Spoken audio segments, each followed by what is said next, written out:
ജീവിതം ആസ്വദിക്കേണ്ട നല്ല പ്രായത്തിൽ അകാരണമായി മടി അനുഭവപ്പെടാറുണ്ടോ? ഫുൾ പവറോടെ, ഫുൾ എനർജിയോടെ കാര്യങ്ങൾ ചെയ്തു നടക്കേണ്ട സമയത്ത് എന്നെക്കൊണ്ടിതൊന്നും ആവില്ല, എന്നെക്കൊണ്ട് കൂടില്ല എന്നുള്ള ചിന്തകൾ വരാറുണ്ടോ? ഇന്നിനി വയ്യ, ലേറ്റായില്ലേ, ഇന്ന് കിടന്നുറങ്ങാം, നാളെ ചെയ്യാം. എന്ത് കാര്യത്തിനും ഇറങ്ങിയാലും ഇങ്ങനെ ഒരു സ്വരം ഉള്ളിൽ നിന്ന് കേൾക്കാറുണ്ട്. ഇങ്ങനെയൊക്കെ ആണെങ്കിൽ പോലും എനിക്ക് പഴയതുപോലെ എനർജിയോടെ ഏറ്റവും ഉണർവോടുകൂടി ജീവിക്കണമെന്ന് ആഗ്രഹമുള്ളവരാണ് നിങ്ങളെങ്കിൽ ഈ വീഡിയോ നിങ്ങൾക്കുള്ളതാണ്. എന്തുകൊണ്ടാണ് എനിക്ക് ഇത്രമേൽ ക്ഷീണം അനുഭവപ്പെടുന്നത്? എൻ്റെ ഡയറ്റ് ശരിയാവാത്തത് കൊണ്ടാണോ, അതോ എൻ്റെ ഉറക്കം ശരിയാവാഞ്ഞത് കൊണ്ടാണോ എന്നുള്ള ചോദ്യങ്ങൾ നിങ്ങളുടെ ജീവിതത്തെ പിടിച്ചു കുലുക്കുന്നുണ്ടെങ്കിൽ നിങ്ങൾക്കായുള്ള കുറച്ച് ഉത്തരങ്ങൾ ഈ വീഡിയോയിൽ നിന്നും തീർച്ചയായും ലഭിക്കും.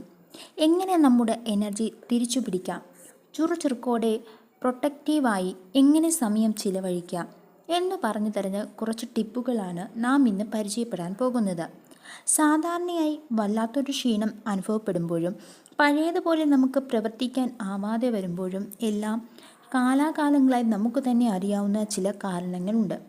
അതിലൊന്ന് ഉറക്കമില്ലായ്മ, രണ്ടാമത്തത് പ്രോപ്പർ എക്സസൈസ് ഇല്ലാതിരിക്കുക എന്നത്, അതുപോലെ തന്നെ മറ്റൊന്ന് ആവശ്യത്തിന് ഡയറ്റ് കുറവ്. പക്ഷേ ഇവയൊക്കെ കാലാകാലങ്ങളായി പിന്തുടർന്ന് പിന്നീടും വീണ്ടും ക്ഷീണം അനുഭവപ്പെടുകയാണെങ്കിൽ എന്ത് ചെയ്യും?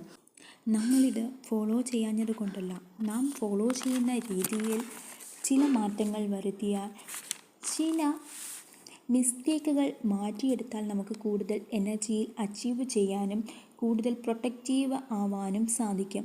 അത് എങ്ങനെയാണെന്ന് നോക്കാം. Tip number 1, give more opportunity to sleep. നമുക്ക് എല്ലാവർക്കും എല്ലായ്പ്പോഴും പറ്റുന്ന ഒരു തെറ്റാണ്.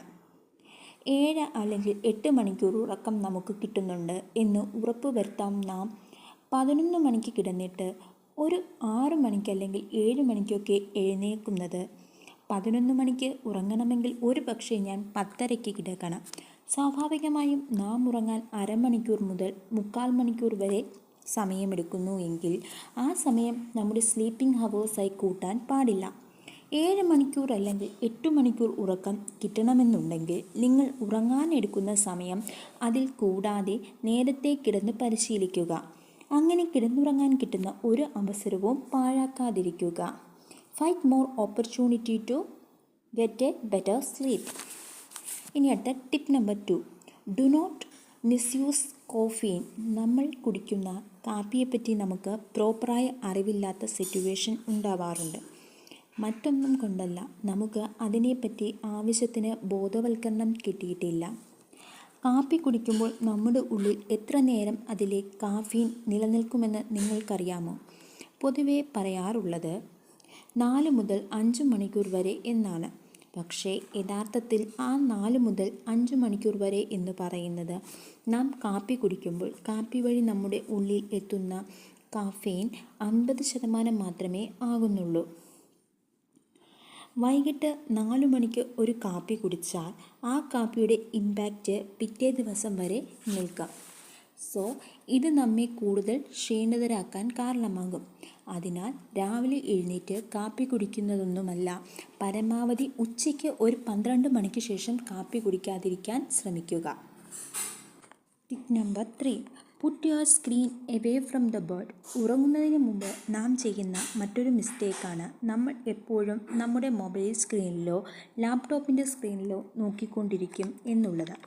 ആക്ച്വലി ഇവിടെ സംഭവിക്കുന്നത് മിസ്റ്റേക്ക് എന്താണെന്ന് വെച്ചാൽ, നാം ബെഡിൽ കിടക്കുമ്പോൾ സ്ക്രീനിൽ നിന്നുള്ള പ്രകാശം നമ്മുടെ കണ്ണുകളിൽ പതിക്കുന്നതോടെ നമ്മുടെ ബ്രെയിൻ അവിടെ തെറ്റിദ്ധരിക്കപ്പെടുകയാണ്. ഇത് പകൽ സമയമാണ്. അങ്ങനെ ബ്രെയിനിന് മെലാറ്റോണിൻ എന്ന ഉറക്കത്തിന് ഏറ്റവും അത്യാവശ്യമായ ഘടകം പ്രൊഡ്യൂസ് ചെയ്യാൻ കഴിയാതെ വരുന്നു.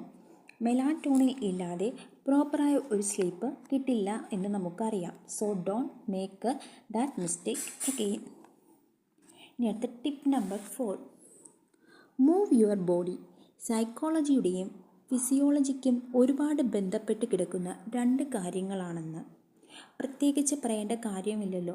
എല്ലായ്പ്പോഴും നമ്മുടെ മനസ്സിന് ആരോഗ്യം ഉണ്ടാകണമെങ്കിൽ നമ്മൾ ശാരീരികമായി ആരോഗ്യമുള്ളവരായിരിക്കണം. നിങ്ങൾ തന്നെ ഒന്ന് ചിന്തിച്ചു നോക്കൂ. എത്ര നേരം നിങ്ങൾ വെറുതെ ഇരിക്കുന്നുണ്ട്? എത്ര നേരം നിങ്ങൾ ഫോൺ ഉപയോഗിച്ചു കൊണ്ട് കിടക്കുന്നു? ആക്ച്വലി ഇങ്ങനെ ഇരിക്കുന്നതും കിടക്കുന്നതും ദോഷമല്ല. പക്ഷേ മണിക്കൂറിൽ ഒരു തവണയെങ്കിലും എഴുന്നേറ്റ് നിൽക്കാനും കുറച്ചു ദൂരം നടക്കാനും എന്തെങ്കിലുമൊക്കെ ചെയ്യാനും ശ്രമിക്കുക.